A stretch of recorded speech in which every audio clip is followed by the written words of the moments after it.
salaamaaleykum chers internautes ñu ngi leen di nuyu mbokki diaspora bi ñu nekk Sénégal bitim réew ñu nuyu kenn ku nekk ci turam ak santam di leen indilaat quelques leeral rek man la seen mbokk Papa Oumar Kane je suis né à Thiès màggee fi jàngee Dakar voilà dellu si waat Thiès ubbi fi sama société di yëngu ci wàllu immobilier ak BTP xam naa ñu bëri nag ñu ngi ma gënoon xam ci Kane Immo mooy sama première entreprise bu ma créé woon ci wàllu immobilier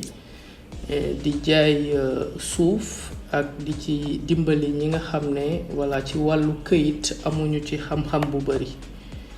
Donc après ci laa ubbi une autre entreprise qu'on appelle Sogetras, Société de génie civil et de travaux publics au Sénégal. Donc pour am plus de visibilité ci BTP parce que loolu mooy suñu domaine donc am na lu ñu ci yàlla dénk te immobilier bi peut-être doon na indi benn limite boo xam ne ci clients yi il se disait que ni voilà kii wàllu xam-xamam ci immobilier la yem alors que suñuy diplôme yi ñu am yépp ci wàllu BTP lañ ko yàlla dénkee donc ma doon indiwaat rek quelques leeral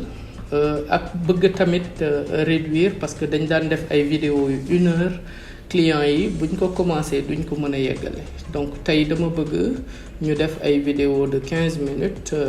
bon def ko étape par étape ku seetaan bi boo amaatee temps seetaan bi ci des voilà léegi nag ma bëggoon commencer voilà ci wàllu foncier ak clients yi nga xam ne ñi ngi ci noyé wu à chaque fois di ci am ay problèmes à chaque fois te lu ci ëpp seen bëgg lu yomb moo leen ciy dugal voilà bëgg lu yomb ak am ci nit confiance ba tax nga toog bitim réew yëkkati li nga yor yëpp li nga jot a liggéey yëpp jox ko pare du soxla vérification soxla voilà dara wóolu nga nit ki wóolu nga ko voilà te koo wóoluwul ak ku la jegewul je pense que mënu la def yenn coup yi parce que koo xamul mënul siq ak yow ba lay def coup donc coup ki la koy def toujours foog ngeen xam ne ki lay def coup toujours foog mu bokk ci yow voilà te c'est très fréquent de nos jours léegi nag lenn moom c'est gratuit maanaam nous le faisons gratuitement mooy les conseils fonciers maanaam lépp lu ci nit am comme laaj bu mu ñu mën a bëgg a laaj ci wàllu foncier bu wootee heure bu mu mën a doon bu wootee dinañ ko ci jox ay leeral léegi nag bu desee lu dul démarchel ko voilà par exemple ku am délibération naka ngay def ba am bail naka ngay def ba boo jógee ci bail bi am sa titre foncier wala su fekkee acte de vente lañ la jaayee naka nga war a def pour am délibération parce que étape par étape la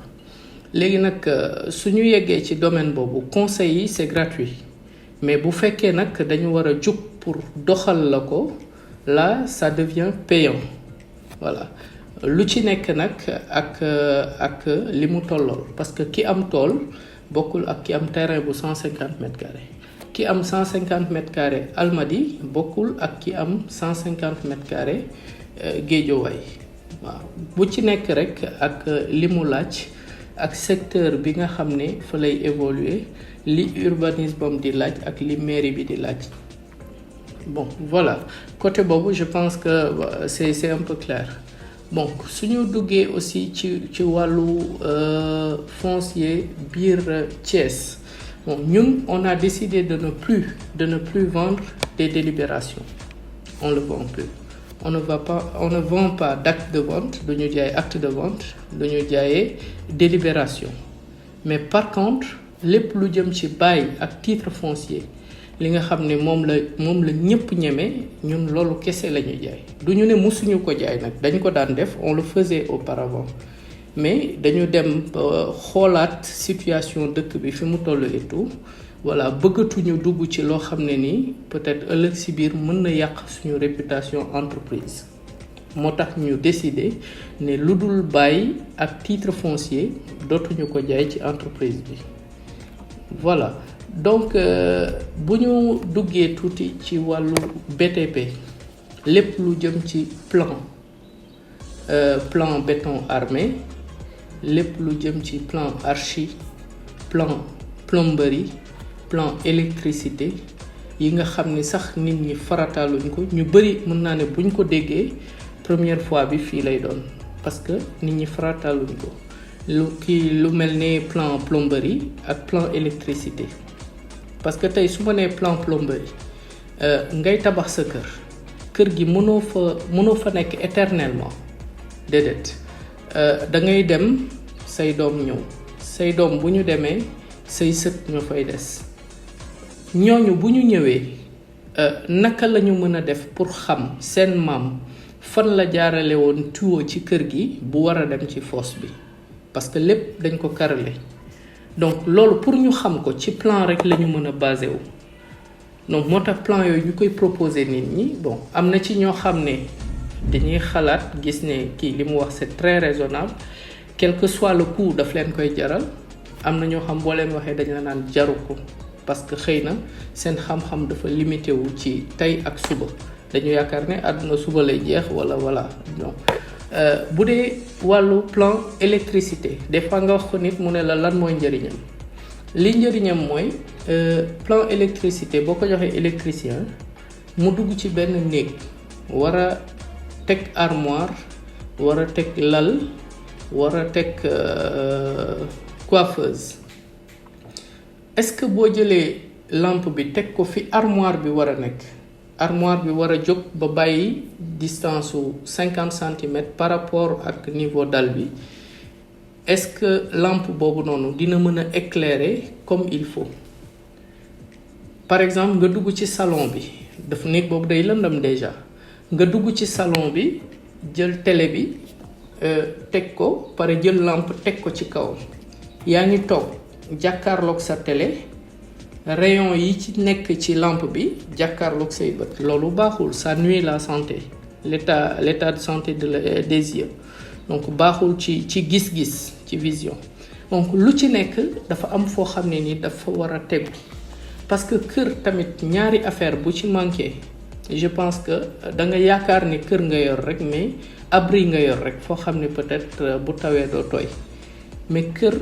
li ci gën a am solo mooy aération ak luminosité li ñu gën a soxla mooy aération ak luminosité li nga xam ne boo duggee bëccëg sa biir kër di seet dara sa biir tiroir soxlawoo di taal lampe tey bari na fi kër yoo xam ne booy dugg boo taalul lampe doo gis des fois sax ça arrive nga gis ko loué bureau boo xam ne su xëyee suba ba ngoon jot day taal ay lampam bu ko taalul du gis li muy liggéey alors que loolu erreur la boo xam ne ci kii defar plan bi la du ci propriétaire u kër gi bon des fois nag mën na nekk ci propriétaire u kër gi parce que dañ la naan par exemple defaral ma plan bi ma dem représenter ko urbanisme pour ñu valider ko mais par contre man li ma bëgg a def mooy benn 150 mètres carrés nga xajal ci 2 appartements de 2 chambres salon wala ñaari studio 150 mètres carrés dafa am ay normes yoo xam ne boo ko respecté aération bi ci war di nga ko am luminosité bi ci war di nga ko am mais mënoo yor 150 mètres carrés pare bëgg ci 3 chambres salon cuisine garage toilette intérieure extérieure ba pare am ci aération bi nga bëgg ak luminosité bi nga bëgg loolu c'est impossible mënul nekk voilà donc peut-être li ñu wax noonu xaj na tey ci 300 mètres carrés le double 300 mètres carrés mën nga ci am 3 chambres salon am ci sa douche intérieure extérieure pare am benn garage ci biir kër gi ak espace familial bu doy ak fi ñuy def fosse et tout bu fekkee fi nga nekk amul assainissement li ëpp tamit ci clients yi da nga leen di defal devis ñu ne la ah devis bi kat man je trouve que c'est cher ñun suñu philosophie mooy lu baax mënul yomb te duñu def lu bon duñu def lu bon fi ñuy basé wu mooy duñu liggéeyee béton bu weex bi grès bi duñ ko liggéeyee am nañ ci droit donc képp koo xam ne nii da nga jóg pour ne da nga bëgg a liggéey béton bu weex bi ak pour liggéeyee fer local mën nga bañ a yegg si peut-être mën nañ la defaral plan mën nañ la defaral lépp lu ci war mais bu desee lu dul liggéey da ngay dem nga wuti keneen ku la liggéeyal parce que ñun bu ñuy liggéeyal nit li ñuy bëgg mooy 20 ans après ku ñëw ne ko kan moo la liggéeyaloon voilà mais pas 20 ans après wala 15 ans après ku ñëw fekk kër gi fees dell ak ay fissures raax bi commencé di toj di wàcc ñu ne la kan moo la defaral nga ni kan imu wala nga ni Sogentras su boobaa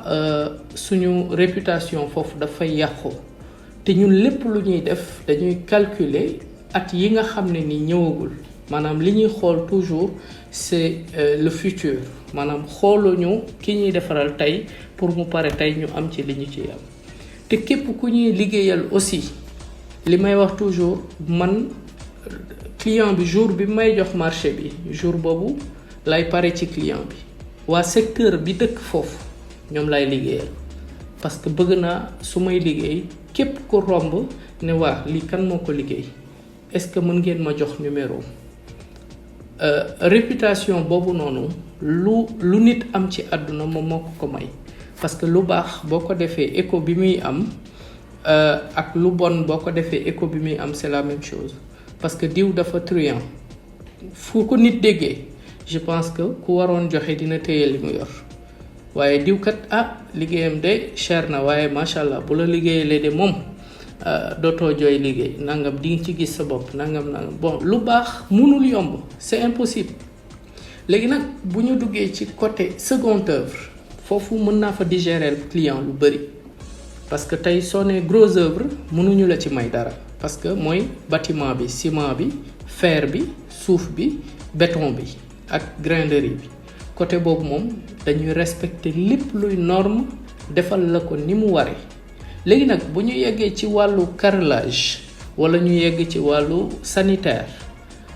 client bi bu ko neexee mu xool li gën a yomb mètre carré carreau buy jar 2500 bu ko neexee mu jënd ko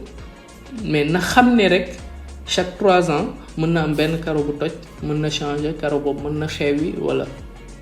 mais par contre bokkul ak client bi nga xam ne dafa jënd mètre carré 5500 kooku c'est garanti du ma ne à vie mais di nga bëgg lu ko yàq mu tëla parce que ba ngay def da nga miser woon carrément serrure ci lépp nag serrure porte verre lépp loo dugg rek am na original am na moyen am na qualité boo xam ne moom mooy gën a faible donc li may wax seconde œuvre du ma ci exiger dara client li mu bëgg la ci def mais gros œuvre mooy li nga xam ne moom mooy taxaw li nga xam ne bu daanoo tey sa réputation yàqu moom mooy gros œuvre donc dañuy yemale fii vidéo bi rek ci gàttal léegi après ñu reprendre ci yeneen vidéo yi pour client yi bañ a toog lu yàgg ci kanamu écran bi voilà wasalaamaaleykum wa rahmatullah ñu yeggale ci beneen vidéo incha allah merci